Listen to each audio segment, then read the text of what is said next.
We're here at the Rancher booth at VMworld 2015. Can you tell us a little bit about Rancher and what you're showing here at VMworld? Yeah, absolutely. Thanks a lot for coming by.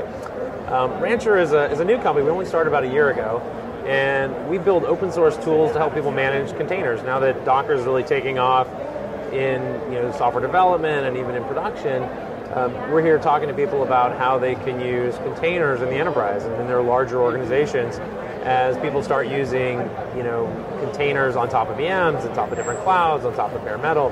So what Rancher is a software platform for effectively building your own private container service, which means that if you've played with Amazon's container service or Google's container service, which run on only their clouds, Rancher is a container service you can build for yourself and running on any infrastructure, any hardware, any virtual machine, or any cloud.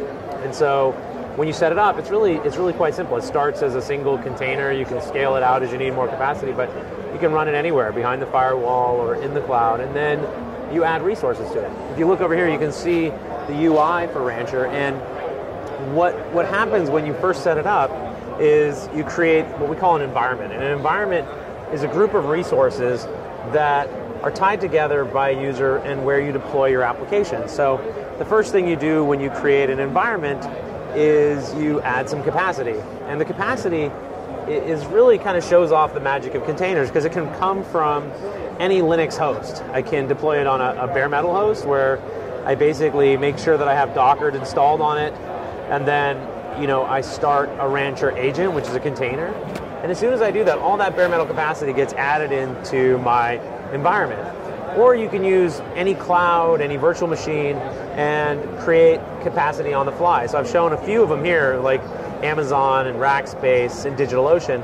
But if you're using vCloud Air, if you're using Azure, if you're using vCenter, if you're using really any type of cloud service, there's a driver you can plug in that's written for what's called Docker Machine that allows you to automatically provision capacity. So, for instance, if I come into DigitalOcean, I would tell it I need to get maybe 2 or 3 VMs.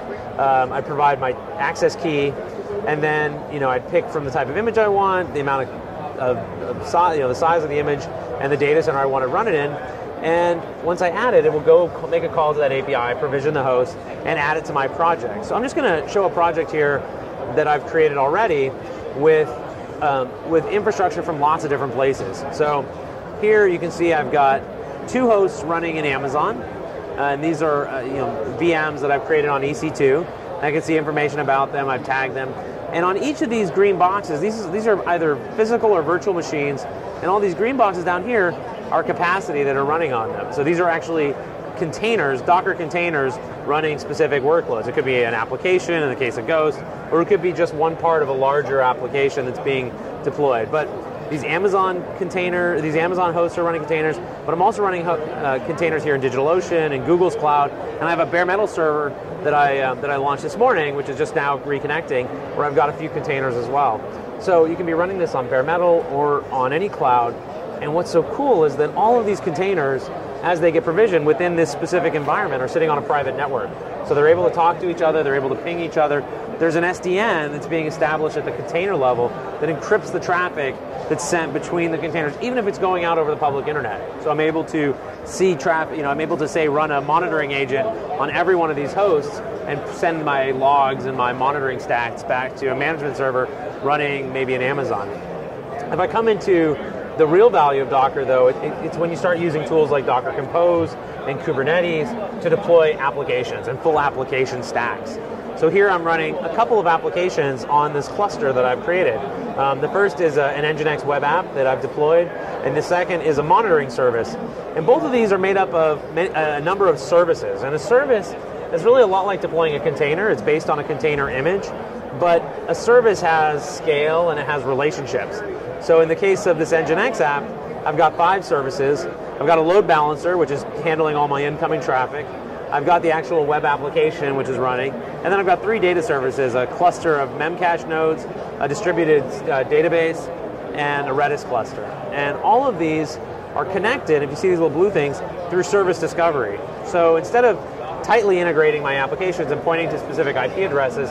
With containers, there's a lot of dynamic nature in how these applications are run. Sometimes a host will fail, a container will stop, and you want to be able to reconnect to that container as it comes up on a different host. So everything is done dynamically. You create relationships not between container A and container B, but rather between service A and service B. So here you can see the load balancer is talking to the web server, which is talking to the back-end services. And when I'm ready to maybe bring in the next version of my service, you can see here I'm going to just create version 2 of Nginx. When you create a service, you define its scale, you choose the types of service links you want to create to it, you pick the image. So my Jenkins system or my DevOps process probably kicks out a new image that's Nginx build 107 that's now available, and then it wants to deploy it as part of the service. So it wants to be able to connect to these back-end services.